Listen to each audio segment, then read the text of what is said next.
Vamos falar rapidinho aqui, né, sobre a dengue. Eu já vou iniciar aqui conversando um pouco sobre a dengue de modo geral, né? Sobre os grupos, na verdade, o grupo A, B, C e D da dengue, porque pra gente resolver um checklist de dengue, né, pra gente ter uma consulta de dengue, a gente tem que saber enquadrar o paciente nos grupos, né, na classificação da OMS, que é o grupo de manejo. O que o paciente vai ter pra gente enquadrar no grupo A, no grupo B, quais são os sinais de alerta, né, quais são os sinais de choque e assim por diante. Então, primeiro, vamos começar conversando sobre quais são os grupos, certo? A gente vai classificar o paciente que chega lá com sinais e sintomas de dengue, né, em grupo A, B, C ou D. Os sintomas, né, da dengue é aquele paciente que tá com uma febre, com uma dor retroocular, também pode ter náuseas, né, tá com artralgia, com mialgia, também pode apresentar uma diarreia leve, né, uma dor de cabeça, um exantema pelo corpo. Então, esses vão ser os sintomas básicos da dengue, certo? E também vai ter um antecedente, né, de mais gente no bairro com esses mesmos sintomas, ou que, sei lá, foi viajar e apareceu com esses sintomas.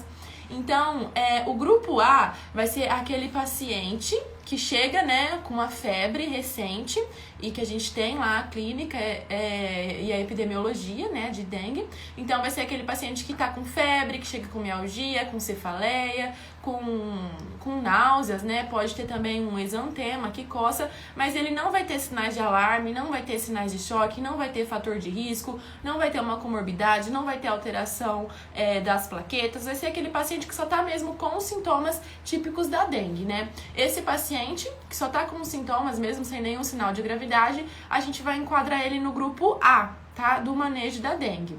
Então, o tratamento dele vai ser em casa mesmo, né? A gente vai falar pra ele beber bastante líquido, né? Fazer uma hidratação oral. A gente pode dar de 60 a 80 ml por quilo dia. 1/3 da hidratação pode ser com soro de reidratação oral. O resto é com suco, água, né? Com hidratação com soro caseiro mesmo. A gente tem que orientar sobre os sinais de alarme, né? E o retorno, né, vai ser em 48 horas com um novo hemograma. Lembrando que a gente tem sempre que pedir o hemograma, né, pra ver como tá a plaqueta e o hematócrito do nosso paciente. E o tratamento vai ser com sintomáticos, certo? Esse vai ser o grupo A, que não vai ter sinais de alarme e não vai ter sinais de choque. E quem vai ser o grupo B? Quais vão ser os pacientes que vão se enquadrar no grupo B? Vão ser aqueles pacientes que estão também, né, com a dengue febril, que estão com os sinais e sintomas da dengue normal, só que eles também vão se apresentar com fenômenos hemorrágicos, ou seja, vão ter a prova do laço positiva ou vão ter fatores de risco. Quais são os fatores de risco? Se o paciente tiver dengue e tiver mais de 65 anos, já é grupo B. Se tiver menos de 2 anos, já é grupo B. Se for um paciente com dengue e for gestante, já é grupo B. Sem ter sinal de alarme, sem ter nada. Só de ser gestante, já é grupo B. Se tiver uma comorbidade, diabetes, hipertensão, HIV, já é grupo B, tá? Então, assim que a gente vai classificar eles no grupo B. Vai ser aqueles pacientes com dengue, prova do laço positiva ou fatores de risco. Os pacientes do grupo B, a gente também vai fazer o tratamento domiciliar, tá? A gente não precisa internar eles. Com hidratação oral também, o retorno em 24 horas e o tratamento sintomático, certo? Com dipirona, paracetamol. Só que, se o paciente estiver no grupo B, a gente pediu lá um hemograma para ele e as plaquetas dele veio menos de 50 mil, aí a gente tem que internar, tá? Grupo B, com plaquetas menor a 50 mil ou comorbidade grave descompensada, a gente interna.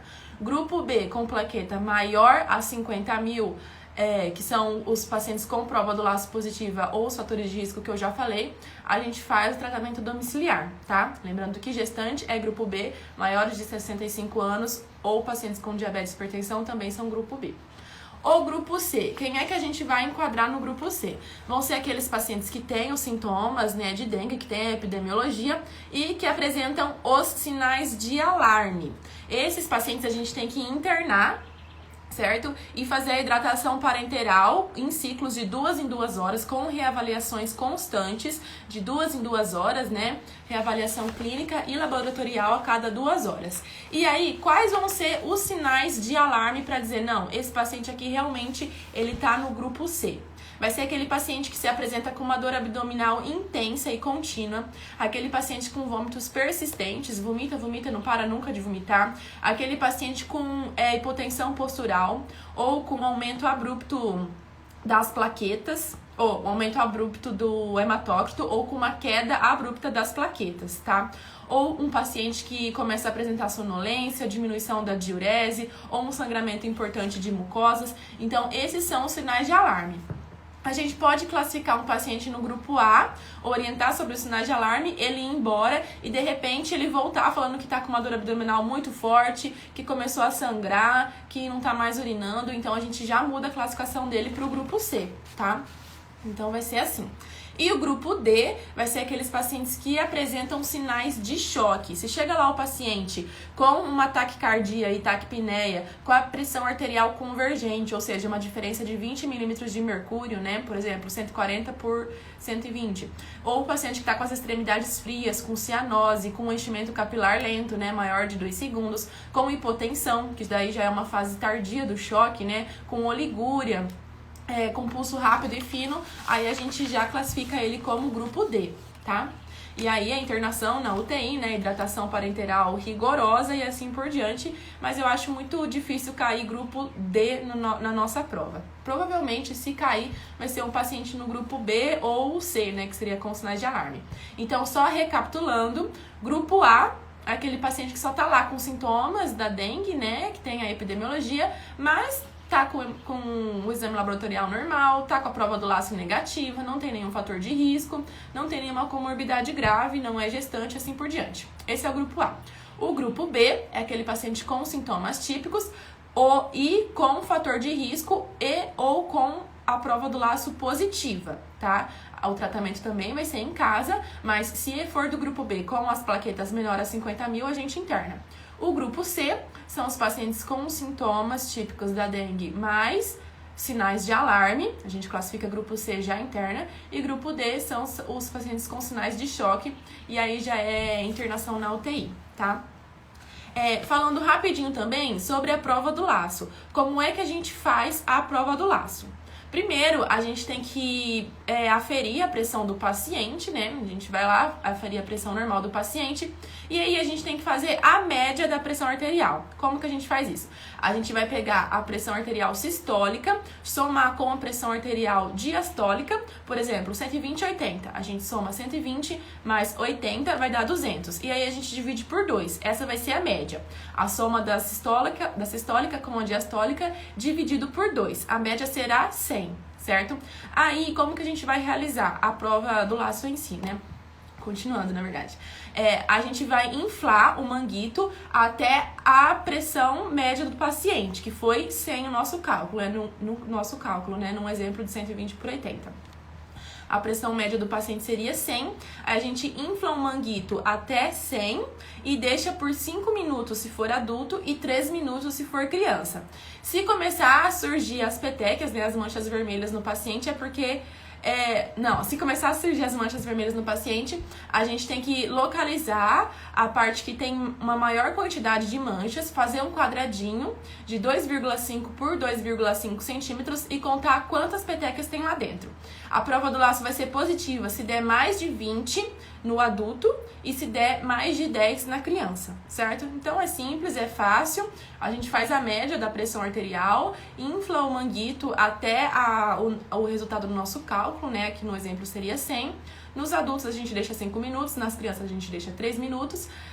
Nos adultos, no quadradinho tem que dar mais de 20 petequias, na criança tem que dar mais de 10 petequias, certo? Assim vai ser a prova do laço positiva, já classificamos como grupo B, beleza? Então, seria basicamente isso, tá? Tem que ter bem sedimentado os sintomas normais, né? Os sinais de alerta e os sinais de choque da dengue, beleza?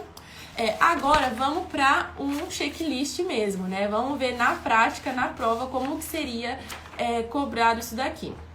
No Revalida, como eu falei, caiu na gestante. E eu tô com outro checklist aqui de uma dengue com sinais de alarme e de uma dengue sem sinais de alarme. Vamos primeiro numa simples, né? Numa dengue sem sinais de alarme. Eu vou ler aqui pra vocês então. Você é o médico da UPA e recebe um paciente do sexo masculino, 73 anos, com queixa de febre, fraqueza, cefaleia e dor atrás dos olhos há 3 dias.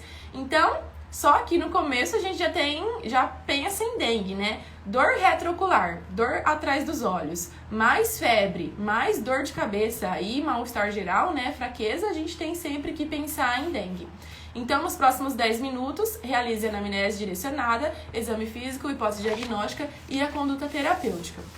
Então, aqui, gente, a gente vai iniciar igual como sempre, né, todos os checklists, com o acolhimento, né, que é aqueles 3 itens. Você vai se apresentar, bom dia, eu sou a doutora Laís, né, no meu caso. Eu que realizarei seu atendimento aqui nessa UPA, né, lembrando que a gente tá na emergência. Por favor, me diz seu nome, sua idade, sua profissão e depois em que posso te ajudar, né? Aqui o paciente de sexo masculino, 73 anos.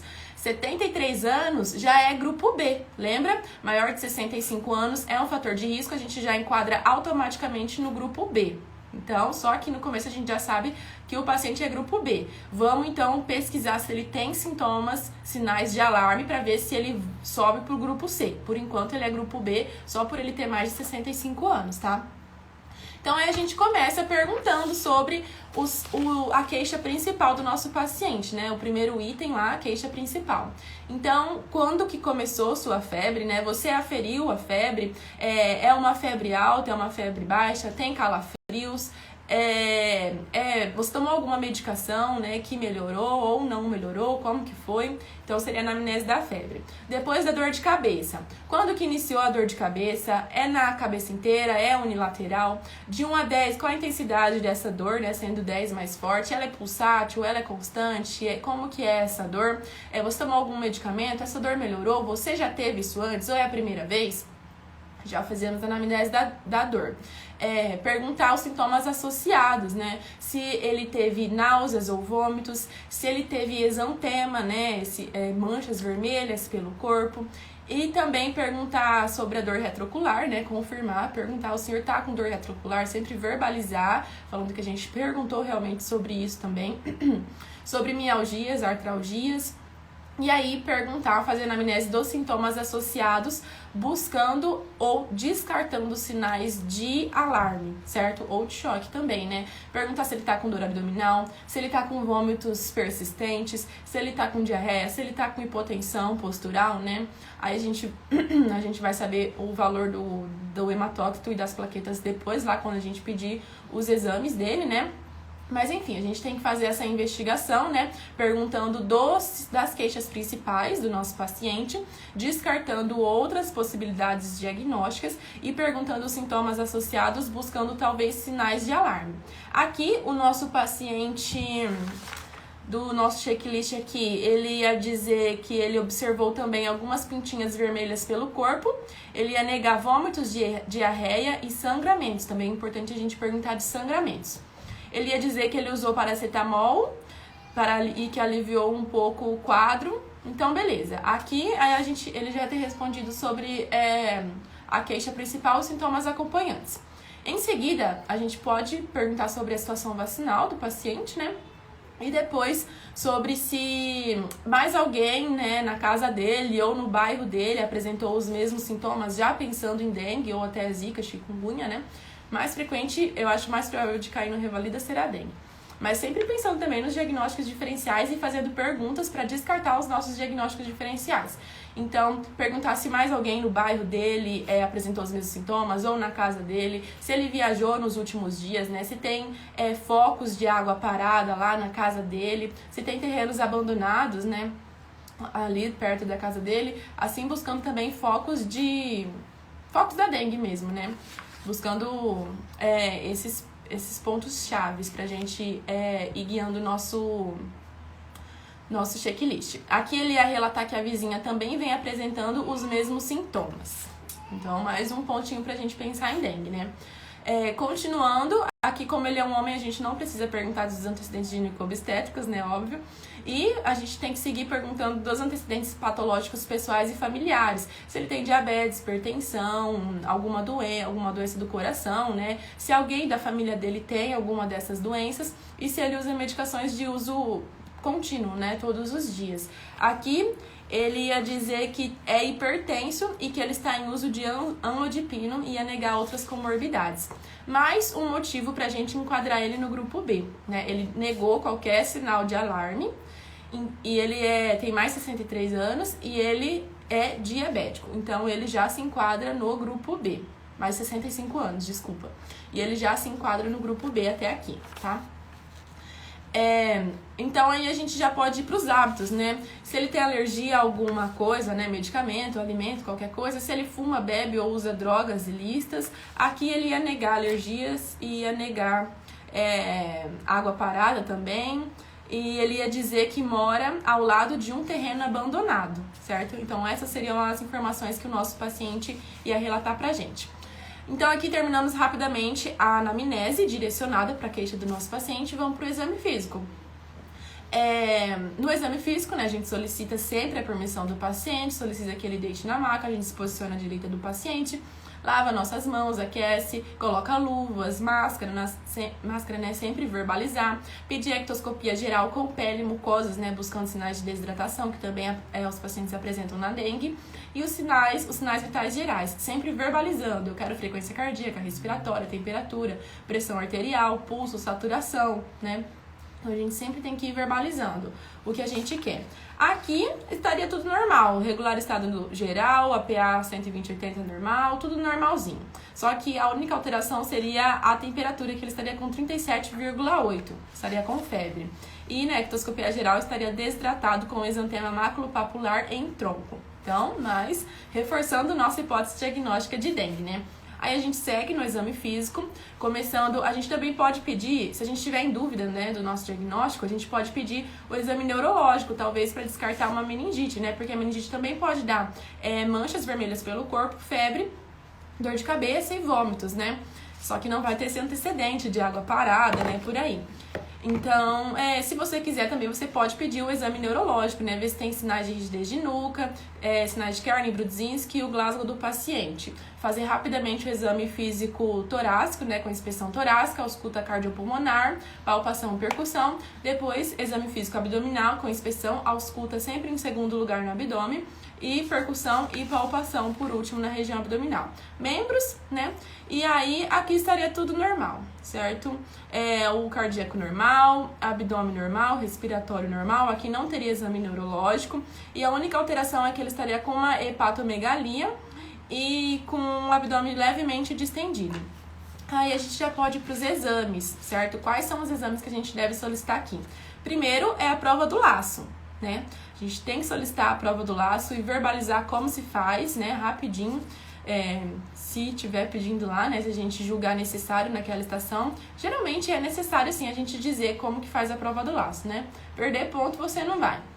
Então você fala, né, que quer, igual a gente já conversou lá no início, que vai aferir a pressão do paciente, vai fazer a média, né, das duas pressões, vai insuflar o manguito até esse valor, vai esperar 5 minutos, vai ver se vai surgir as petequias, vai fazer um quadrado de 2,5 centímetros, vai contar as petequias que tem lá dentro. Se tiver mais de 20, é positivo.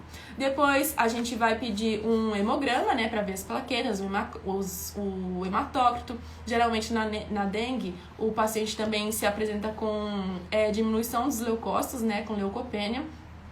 E o teste rápido, né, para dengue a gente também pode pedir. Até o 5º dia a gente pede o teste rápido e a partir do 6º dia a gente pede o IgM e IgG, certo? A sorologia. Aqui o paciente está há 3 dias, né, então a gente pede o teste rápido, que é o NS1, certo? E aqui veio positivo o teste rápido e as plaquetas do nosso paciente 90.000, com os leucócitos 3.000, hematócrito 45 e hemoglobina de 12. Então aqui a gente reforça ainda mais a nossa hipótese diagnóstica de dengue, né? Na verdade, já fechamos nosso diagnóstico aqui com esses exames. Se você quisesse, também poderia pedir o perfil renal, o perfil lipídico, né? Mas aqui ia dizer que não consta no checklist esses outros exames. E o tempo de coagulação, né? E aí você já tem seu diagnóstico, né? Você vai virar para paciente e falar, você provavelmente está com dengue, certo? Você se enquadra com dengue sem sinais de alarme, você se enquadra no grupo B da OMS. Eu tenho diagnósticos diferenciais de Zika e chikungunya. Você pode pedir também, né, os exames para descartar essas hipóteses diagnósticas. E aí já ir para o tratamento, né? Você vai dizer que não é necessário internar paciente, que o tratamento pode ser em casa, vai orientar a hidratação, uma hidratação intensa, né? Soro de reidratação oral, com hidratação com água mesmo, né? Soro caseiro. Vai dar os sintomáticos, mas você não vai falar lá sintomáticos, você tem que verbalizar, né? Eu vou dar um dipirona, vou dar um paracetamol para minha paciente. Vai notificar, lembrando que a notificação é semanal da dengue, de casos de dengue. Só casos de óbito por dengue a gente faz em 24 horas. Mas a notificação dos casos mesmo da dengue é semanal, tá? Então, os casos semanal e óbitos por dengue é em 24 horas, tá? E aí você depois vai falar para ele retornar, certo? No grupo B em 24 horas, né? Você vai fazer um novo exame, né? Novos laboratórios, ver hematócrito, ver as plaquetas, orientar o paciente sinais de alarme, né? Se ele apresentar algum daqueles sinais, ele tem que retornar rapidinho, contraindicar o uso de AINES e AS, né? Não pode utilizar quando o paciente está com dengue. E seria basicamente isso. E sempre perguntar também se ele tem alguma dúvida, né? Se ficou alguma dúvida, se ele perguntar alguma coisa, com certeza é alguma coisa que tem lá no checklist, então é ponto garantido pra gente, certo? Então nunca esquecer de perguntar se o paciente tem dúvidas. Vamos ler aqui agora rapidinho o checklist desse daqui, né? Sem sinais de alarme. Apresentou-se cordialmente ao paciente, iniciou consulta com questionamentos abertos, sempre, né? Na anamnese, investigou o início, evolução e sintomas associados, tosse, falta de ar, dor de garganta. Investiga sinais de alarme, dor abdominal intensa, vômitos persistentes, sangramento, hipotensão, desmaio. Aqui, na verdade, no Revalida, ele também, naquele da gestante que eu falei que tem, né? Daqui a pouco a gente vai conversar sobre ele. Fala para perguntar sobre os sinais de alarme, mas fala, perguntar no mínimo 2, você já pontua, certo? Tudo no Revalida aqui nesse checklist, na verdade, no mínimo 2, se você perguntar, você já pontua. Então, sempre que você vai estar pedindo alguma coisa sobre isso, fala 3, pelo menos, né? 3, 4, para você garantir mesmo o seu ponto. Questionou o uso de medicações, alergias, comorbidades, sim. Investigou a situação de moradia, né? Se tinha água parada em casa e os contactantes com os mesmos sintomas, né? Na família ou no bairro, a gente conversou aqui sobre isso também. Solicitar permissão para realizar exame físico, lava as mãos, calça a luva, identifica no exame físico o exantema em tronco, realiza a prova do laço e verbaliza a técnica corretamente. Então aqui a gente realmente teria que verbalizar a técnica, né? Como se realiza a prova. Suspeita de dengue, solicita teste rápido NS1, confirmando o diagnóstico ao paciente, classifica como grupo B, porque ele tinha a prova do laço positiva, já classifica como grupo B. Ele tem mais de 65 anos, já classifica como grupo B. E ele tinha hipertensão, mais um fator pra gente classificar como grupo B, certo? Então, se a gente não lembrasse da idade, ele teria a prova do laço positiva e a comorbidade pra gente classificar. Se a gente não lembrasse nem da comorbidade, nem da idade, só dele ter a prova do laço positiva, a gente já classificaria como grupo B, né? Com ausência de sinais de alarme. Se tiver sinais de alarme, aí é grupo C. Prescreve hidratação oral, sintomáticos e na alta orienta que AINES e AS são contraindicados, agenda retorno em 48 horas ou imediato se piora do quadro e realiza notificação do caso. Então, seria basicamente assim, tá, gente? Agora, falando rapidamente sobre um outro checklist, né, desse mesmo tema, só que abordado de uma maneira diferente, seria com sinais de alarme. Vou ler aqui rapidinho, mas eu não vou falar tudo de novo, passo a passo, né? A gente só vai falando das principais alterações que a gente poderia encontrar de um checklist para o outro. Você é um médico da emergência e recebe um paciente do sexo masculino, 19 anos, com queixa de febre e dor no corpo há 4 dias, procurou a emergência pois ficou assustado porque hoje percebeu sangramento gengival. Nos próximos 10 minutos, fazer anamnese direcionada, exame físico direcionado, hipótese diagnóstica e a conduta terapêutica. Então, aqui a gente ia fazer o acolhimento, né? Aqueles 3 itens, a gente ia perguntar sobre a queixa principal do nosso paciente. Lembrando que aqui, ó, ele estava com febre e dor no corpo há 4 dias e sangramentos. Então, ficou meio vago, né? A gente poderia pensar em dengue, mas também poderia pensar em outras coisas. Então, a gente tem que perguntar, né, sobre quando que começou essa febre, se ele aferiu, se ele tomou medicações, né? Quando que começou a dor no corpo, como que foi esse sangramento, onde que sangrou, né? Ele foi nas fezes, foi na gengiva, foi nas mucosas, foi vômito com sangue? Então, a gente tem que perguntar tudo isso.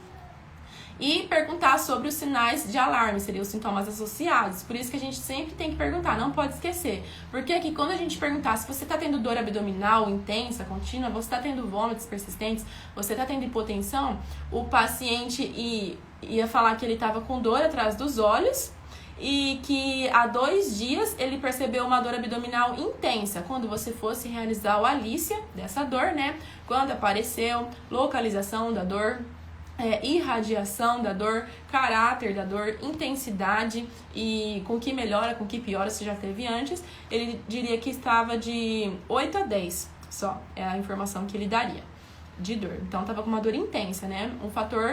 Um sinal de alarme. Então, a gente já classifica ele automaticamente, só por essa dor abdominal intensa que ele relatou aqui, a gente já classifica ele no grupo B. No grupo C, desculpa, tá? Sinal de alarme, dor abdominal intensa e contínua é grupo C. E sangramento. Teve um episódio bilioso, de vômito bilioso ontem. Está em uso de paracetamol, que estava aliviando a dor e a febre, mas de ontem para hoje não está mais resolvendo. Aí quando a gente perguntasse das comorbidades, né, dos hábitos, ele ia negar comorbidades, alergias e outros sintomas. E sobre o vizinho, ele ia dizer que estava com sintomas parecidos, porém mais leves, e que não tinha água parada em casa. Aqui a gente ia prosseguir, né, nossa consulta lá, né, do nosso checklist, com o exame físico, igualzinho o outro também. Pedia permissão, pedia ectoscopia geral com pele e mucosas, pediu os sinais vitais. A única alteração aqui seria a febre também, com 38. E no estado geral ele estaria um pouco sonolento. Sonolento também é um fator de alarme, é um sinal de alarme, né, que a gente já classifica no grupo C, certo? Sonolento também é. E no exame físico, né, do cardiopulmonar, né, abdominal, de membros inferiores, aqui as alterações estaria com o abdômen levemente distendido, com uma dor difusa sem sinais de irritação peritoneal e com hepatoesplenomegalia, seriam as alterações encontradas. E a prova do laço teria a presença de 33 petequias. Nos exames que a gente pediria, né, seriam os mesmos também. A gente já ia pedir o hemograma completo, né, coagulograma, teste rápido. Como ele está no 4º dia, a gente pede o teste rápido, né, o NS1, e daria positivo. No hematócrito, os leucócitos, né, só vou falar as alterações aqui. Na verdade, estaria bem alterado. O hematócrito 49, alterado. Os leucócitos 2.500, estava com leucopênia e com plaquetopênia de 71.000, certo? Então, aqui a gente também poderia pedir TGO e TGP, também estaria alterado. 45 TGO e 50... Não, o TGP estaria normal nesse caso aqui. E aí a gente já ia conversar com o paciente, né? Dizer, olha, eu vou ter que te internar, você tá com dengue, né? Com provável diagnóstico de dengue, com sinais de alarme, você se enquadra no grupo C da OMS, né? Eu vou ter que te internar, iniciar a hidratação parenteral em você, com interlactato, né? O soro fisiológico, 0,9%, 80 ml por quilo dia, certo? Então, a gente vai dando todas essas orientações, né? Fazer a notificação, que é semanal, que mais? E prescrever sintomáticos, né? Ele tava com febre, a gente tem que dar um dipirona, contraindicar AINES ou AS, né? E seria assim, o checklist desse daqui é basicamente o mesmo do outro, né? As únicas alterações... A única diferença, na verdade, é a gente perguntar sobre os sinais de alarme, ele dizer que realmente tem, né, a dor abdominal tem um sinal de alarme, e aí o que altera aqui também é que a parte ali de baixo dá o diagnóstico de dengue com sinais de alarme, seria a categoria C, indica internação, grupo C interna. Gente, grupo C interna, diagnostica de dengue com sinais de alarme e já notifica. Diagnosticou, já notifica para você não esquecer depois. E prescreve sintomáticos. E reavaliação rigorosa a cada 2 horas, né? A gente tem sempre que ir reavaliando, porque se ele tem um sinal de alarme, para ele evoluir para choque, é assim, né? E o do revalida, né? Que é dengue na gestante. Gente, mesma coisa. O esqueletinho é o mesmo. certo? Eu vou ler aqui rapidamente as instruções para o participante. Você é o médico de uma UPA e recebe um paciente de sexo feminino, 24 anos, gestante, 33 semanas, com queixa de febre, fraqueza, cefaleia, dor atrás dos olhos há 3 dias. A gente vai fazer a mesma coisa. A diferença aqui é que ela é gestante. O que a gente vai precisar fazer de diferente? Pedir o cartão pré-natal, né, o cartão da gestante, verificar as vacinas, a gente também tem que verificar, perguntar sobre os antecedentes gineco-obstétricos. Aqui a gente tem sim ou sim que fazer, vai pontuar lá no checklist, né? Perguntar, ver quantas semanas ela tá, né? Se ela tá fazendo o pré-natal direitinho, quantas consultas ela já fez, se ela tem alguma doença, né? Alguma comorbidade, assim por diante. Então, do mesmo jeito que a gente faria um atendimento, uma consulta de uma gestante, a gente vai fazer aqui também, certo?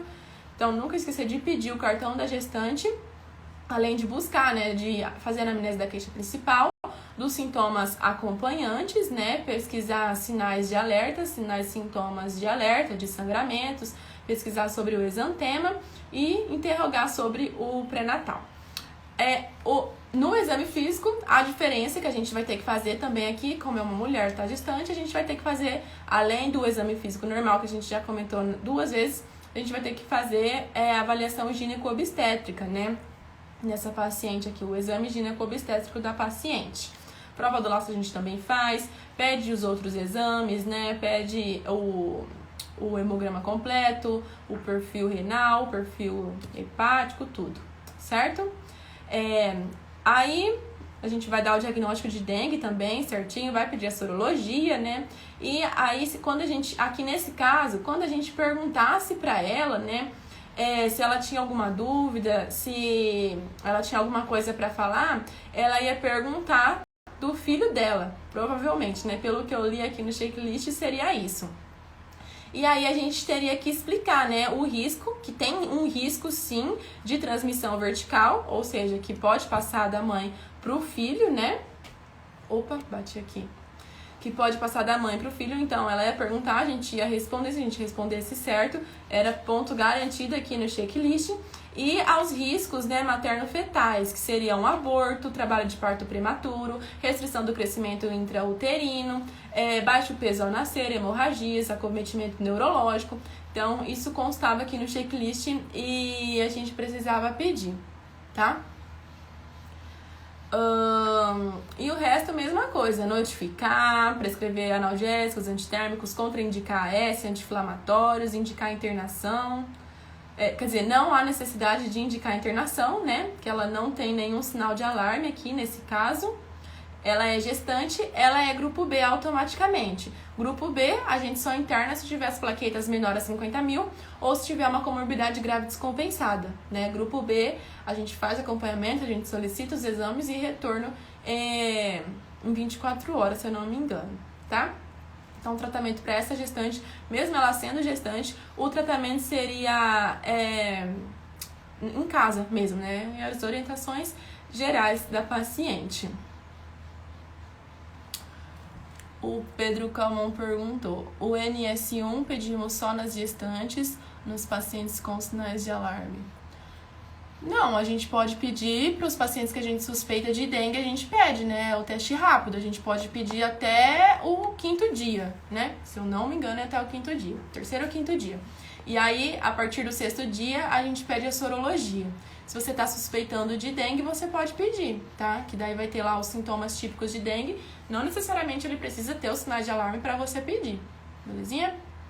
Então, vamos ler aqui, por último, o checklist, né, do Revalida 2016, estação número 4, tá? Se vocês quiserem dar uma olhada depois. Dengue na gestante. Anamnese, investigar a febre, caracterizando pelo menos tempo de início, duração e intensidade, tá? Então, ó, se você investigasse 2 itens, ou seja, perguntasse quando começou a febre, a intensidade da febre, você já garantiria seu ponto aqui, que seria a anamnese da queixa principal. Número 2, investiga a ocorrência de exantema. A gente sempre deve perguntar, né? Se você está pensando em dengue, pergunta sobre todos os sintomas típicos da dengue e depois sobre os sinais de alarme da dengue, certo?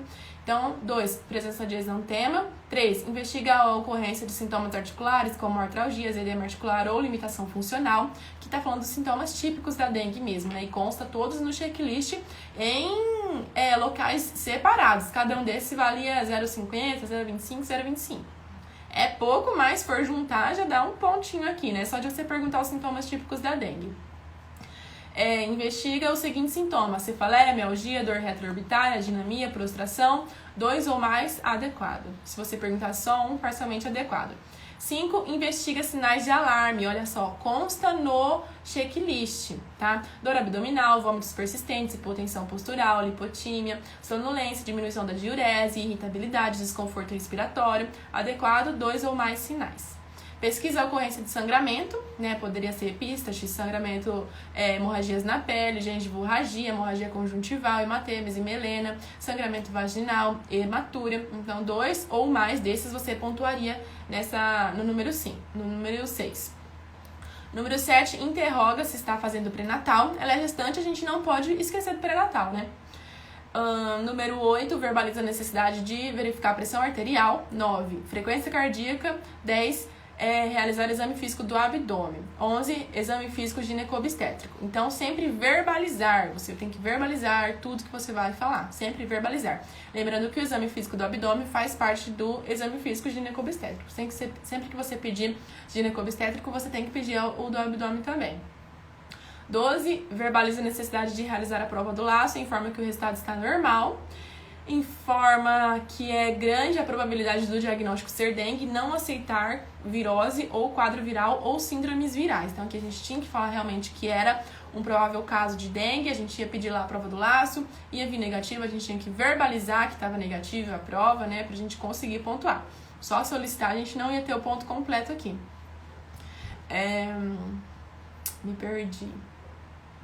Resultado está normal, nananã. 14. Apresenta outras hipóteses diagnósticas, como zika e chikungunya. Então, aqui também pontuável você conversar sobre o diagnóstico, você falar sobre os diagnósticos diferenciais, né? Que seriam a zika e chikungunya. E o 15. Solicita exames específicos para dengue, como sorologia IgM e IgG, ou isolamento viral, que seria o RT-PCR.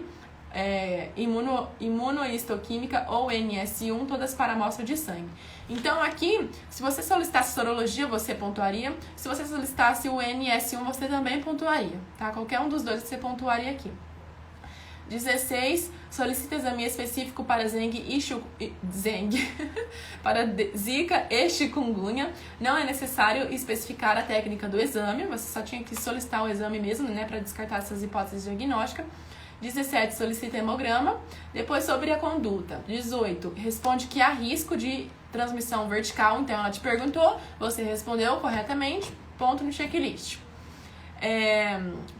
O 19, com relação aos riscos para o binômio materno-fetal, responde o seguinte: aborto, trabalho de parto prematuro, restrição do crescimento fetal, baixo peso ao nascer, hemorragias e acometimento neurológico. 20, orienta hidratação por via oral 80, 1.000 unidades quilo dia. Adequado se especifica o volume da hidratação entre 4,5 e 5 litros ao dia. Então, assim você também pontuaria aqui. 20, orienta hidratação. 21, orienta o uso de sintomáticos, como analgésicos e antitérmicos, paracetamol ou dipirona. Considerar não realizado se prescrever AS ou AINES, né? Os AINES e o AS são contraindicados. Então, se você falasse para ela tomar um cetoprofeno, um ibuprofeno, um diclofenaco, um nimesulida, você estaria fazendo errado, né? Contraindicado, você não pode receitar isso. Se tá com dengue, é paracetamol, dipirona, né? São esses sintomáticos. Nunca receitar AINES e AS. E 22, verbaliza a necessidade de notificação do caso suspeito. 23, responde que não há necessidade de internação hospitalar. Aqui ela ia perguntar se ia ter que ficar internada. Perguntou, respondeu certo, ponto garantido. Indica acompanhamento ambulatorial e ou retorno para avaliação. Fechamos aqui mais um checklist. Beleza? Deixa eu ler aqui. A Vilma disse em relação do NS1, né? Em todos até o 5º dia. Sim, em todos, gente. Do 3º ao 5º dia, a Caroline falou. Sorologia, RT-PCR após o 6º dia. Isso mesmo. O Pedro Calmon. Nas gestantes pedimos 3 sorologias, chikungunya, dengue e zika, ou só dengue mesmo? Então, aqui nesse checklist, se você verbalizasse, né, que você tem essas outras hipóteses diagnósticas, né, como tá aqui, ó, item 14, apresenta outras hipóteses diagnósticas como zika e chikungunya, e o número 16 solicita exame específico para zika e chikungunya. Então, você realmente teria que verbalizar que você tem essas outras hipóteses de zika e chikungunya e que você quer realizar o teste, né, para essas outras hipóteses para descartar. Então, aqui a gente tem que pedir mesmo as 3. Teria que pedir para você ter a pontuação completa da dengue, da zika e do chikungunya. Certinho? Fechou aqui então, galera. Terminamos dengue com sinais de alarme, dengue sem sinais de alarme, dengue na gestante. Fizemos conversamos sobre todas as classificações, sobre os sinais de alarme, sobre os sinais de choque, sobre o manejo. Nunca esquecer de notificar se morreu por dengue em 24 horas. Se é um caso de dengue, né, sem óbito, semanal. Belezinha? Então, amanhã, às 11, estarei aqui de volta. Beleza? E até amanhã, espero vocês. Vou deixar postadinha. E é isto. Tchauzinho, fiquem com Deus.